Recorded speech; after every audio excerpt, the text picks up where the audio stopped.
So most people don't know that the Curse of La Llorona. Most people don't know that the Curse of the Weeping Woman is actually part of the Conjuverse. Fun fact. Now let's rank them. What is going on, everybody? My name's Jake Mellor. Thank you very much for joining me today. I saw the new Annabelle Comes Home the other day, linked in the description if you haven't checked out my review. And so now it's time to rank all 7 of the Conjuverse movies. Yes, I did say all 7. And fun fact, the first Conjuring movie came out in 2013, as well as Man of Steel, which also came out in 2013. There's now been 7 of each of the movies. If you're liking what you see, hit the subscribe button. It's just down below. And let's start off this list with number 7. So at number 7 we have Annabelle, the original Annabelle. Now, Annabelle's the only film on the list that I genuinely didn't enjoy. All the other films I think are great and have good moments in it. I found that this story didn't really add much to the whole universe concept, I guess. Which is fine, but it also didn't really add much character development, story, suspense, just after having the movies like The Conjuring coming out already, just to be not good. But that's okay, because the other films on this list I quite enjoyed. Which brings us into number 6. At number 6, we're looking at The Nun. Now, The Nun I did enjoy, but because I had such high expectations for the film after The Conjuring 2, I just felt it was a bit of a disappointment. Now, granted, I really enjoyed seeing The Nun, I really enjoyed the atmosphere of the film, the acting was great, I liked the cast, and I liked how they subtly tied it into the rest of the universe. Also, the plot twist revolving around the nuns, that's something I really enjoyed as well. However, in comparison to the other films, I just found that the film didn't really progress the way that I wanted to, and there wasn't as much story as there was film time. At number 5, we're looking at The Curse of the Weeping Woman. No, I'm not even going to try and say that name again. I really liked this movie, mainly because Linda Cardellini's in this movie. It's amazing she doesn't get much lead work. I thought she was great in this film. She has quite good screen presence, like she does in most of her films. I thought the scares were good, they built up anticipation, and I did like the backstory of The Curse of the Weeping Woman, and it is actually a real folktale if you didn't know that. Now, most people don't actually know that this is part of the Conjuverse, if it wasn't for one subtle scene in the film, which is why it's on this list. Also, the priest, super wacky dude. I liked his intensity. And number 4.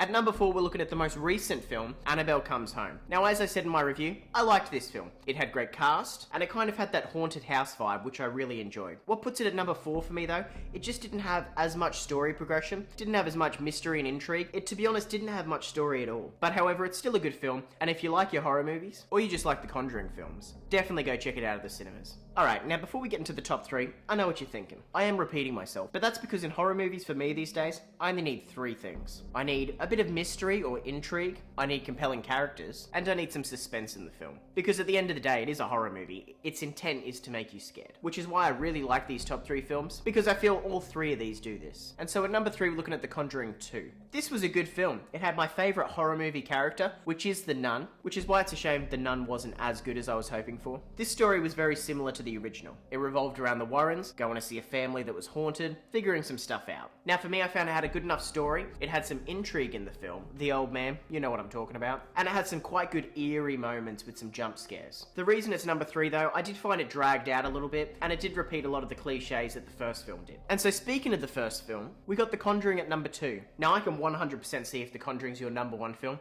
It's a great film. James Wan directed it, and he really kicked off the whole Conjuverse. And on top of that, I found he reinvigorated the horror film industry. Before 2013, I found we were in kind of a phase where people were making horror movies purely just for jump scares or gore. James Wan comes along. Alright, how about this? Keep the jump scares and the gore, but, and bear with me, what if we added story to it as well? Story.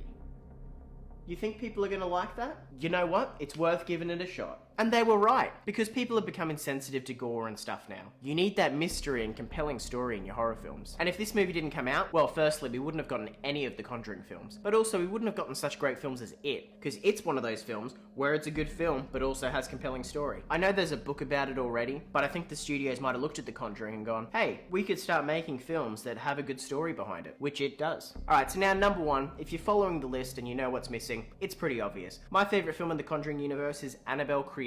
Now, I love this film. It has all the things that I mentioned before. It has a great story, it has great character development, it has an eerie mystery about it in regards to the mother, it's spooky, it's all those buzzwords. After the first Annabelle, I wasn't really that excited about seeing the second one, but then I saw the trailers and I was like, whoa, that looks sick. And so I actually went and saw it on my birthday. I went out and had a great birthday lunch, it was awesome. It got to the afternoon and I thought, what would be the 2 things to really cap off this birthday? And the first one wasn't available. But nevertheless, I got to go see Anabelle Creation, and I loved this movie. Great way to end a birthday. I went on opening day, and you know how much I love opening day movies. The cinema was full, and the film was just a great experience all around. It's on Netflix at the moment, so if you haven't seen it, check it out. You won't be disappointed. Okay, so that's my list, guys. I'm very excited to see The Conjuring 3, which comes out next year. Annabelle Comes Home, good film, definitely worth checking out. And so now's the time where I'd like to hear your list as well. So let me know down in the comments what your list is, and let me know down below whether you agree or disagree, because I know, film's subjective, and what my favourite film is